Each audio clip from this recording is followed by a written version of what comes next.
What is going on, guys? Gaston right here, back at you with another video, and the Sony A7 has finally been unveiled and released. It is already up for pre-orders and it is $3,500, just like I predicted many months ago. But today we're going to be talking about the Sony A7 IV, a camera that may be as big, if not bigger, than the A7 III. Coming right up.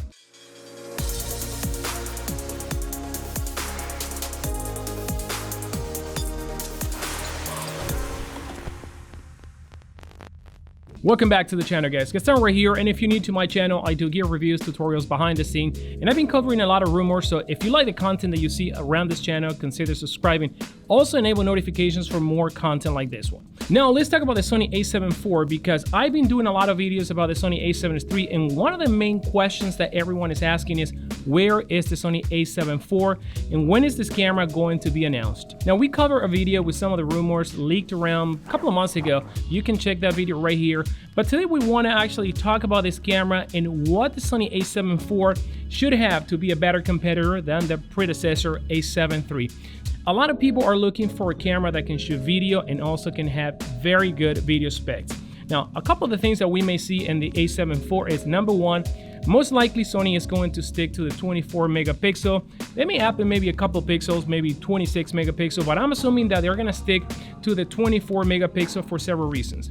Number one, heat mitigation. Now remember, the Sony A7 III actually doesn't heat up if you bypass the heat warning. So having a bigger sensor is kind of like introducing trouble to this camera. And remember, this is an entry-level full-frame camera. It is a camera that is not going to be as expensive than an A7R IV. So Sony has to keep everything in check in order to make this camera powerful yet affordable. So sensor may not change. Now, one of the things that we have seen in the Sony A7 III is that we have seen an improved IBIS in this camera, and also the great capability of being able to combine the active image stabilization, which is the digital one, with the mechanical sensor stabilization of the camera. So we may see something like this in the Sony A7 IV. Now, the other thing that we may see in the Sony A7 IV is slightly better low light capabilities. And the Sony A7 IV already does a pretty good job when it comes to low light capabilities. Now, in this version, because of the brand new sensor, we may also see that improvement, and this is going to be much appreciated. Now, one of the things that we're going to see for sure in the Sony A7 IV is going to be tracking in all the modes. And remember, the Sony A7 III doesn't have eye autofocus tracking in 4K videos. So we are going to be seeing this feature now being implemented in this camera. And one of the reasons why I don't shoot this type of video with my Sony A7 III, which is actually right there, and I'm using the A6600, is because I like to make sure that my box is in my eye. That's telling me that I'm actually in focus. Now, this is going to be good enough feature for someone to upgrade from the Sony A7 III, for example. Now, the other thing that we're going to see in this new camera is going to be the brand new redesign of the buttons. I mean, we're going to have the larger buttons, and Sony actually has been rolling that out in the A7R IV, in the A9 II, now on the A7 III, and we're going to see it in the A7 IV. Now, one thing that we may also see in this camera, remember, Sony is the first one actually coming up with a CF Express Type A card. We may see actually in the Sony A7 IV this 4-car slots or 2-car slot that are actually cross-compatible in the A7 IV. So one of the things that we're gonna see in the Sony A7 IV is a much more improved EVF and also a back screen. Now, when talking about the back screen, chances are that we are gonna see also a flip-out screen. Now, when you think about this, the Sony A7 III actually has become one of the most popular content creation cameras because, number one, the price, and number two, all the features that this camera packed. So the other thing that we're going to see in the Sony A7 IV is a brand new processor, and we are going to see all that rolling shutter issue that we have right now with the Sony A7 III pretty much mitigated, something much closer to the A7 III. Now, we may not see the minimal rolling shutter that the A7 III has, but we may see something a lot better than what we have right now with the Sony A7 III. Now, the other thing that is potentially coming to the Sony A7 IV is a similar codec than the one that we see in the Sony A7 III. Now, this is something that Sony actually has been doing every time that they improve something with a camera. They roll it out even to the much less expensive cameras. For example, the Sony ZV-1 is a camera that was, when it first was announced, $750.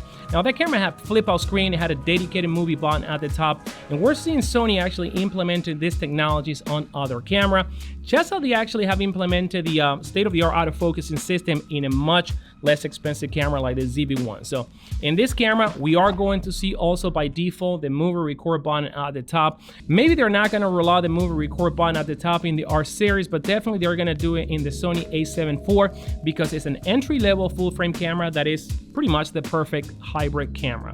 Now, the other reason why Sony has to actually refine this camera is because it is one of the cameras that makes them the most money. More people buy the Sony A7 III than more people bought the A7 II back then, and probably more people are going to buy the A7 IV than people are going to buy the Sony A7 III. Now, the A7 IV is going to cater to a broad user base. So photographers are going to love that camera. Photographers are loving the A7 III. Videographers are also going to love that camera as a B cam or even C cam, and a lot of us like an A cam.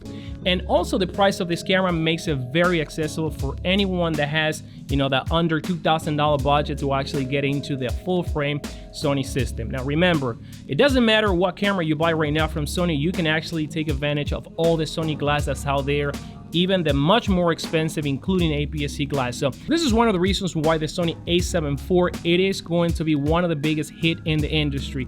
And right now, the entire industry is fascinated with the A7 III. And again, I pre-ordered that camera myself. We're gonna be replacing some of the cameras right here in the channel with that camera. But for all my traveling, vlogging needs, content creation needs, the A7 IV may be the camera to get. Now, what is the price of the Sony A7 IV going to be? I'm assuming that this camera, this time, unfortunately, is going to be above $2,000. And I think the Sony is going to price at around $2,300. And remember, guys, I was pretty much dead on when I actually forecasted the price of the Sony A7S III and also the R5 and also the R6. So trust me, I think the Sony is going to do that because the newer technologies that they're implementing in the camera, the new sensors, the new screens, the new EVF, and all that stuff is going to cost them a little bit more. So they're going to pass that on to us, guys. So this one is going to be a great camera, like I mentioned before, for most people out there. And I'm assuming the Sony is going to be releasing this camera potentially in September or closer to the end of the year. So let me know what you think about the Sony A7 IV. Are you just going to go get the Sony A7 III, or is the Sony A7 IV the camera for you?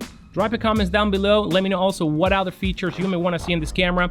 And as always, guys, if you had enjoyed this video, hit the like button, subscribe to the channel for more content like this one, and don't forget to enable notifications. Until then, guys, see you in the next video.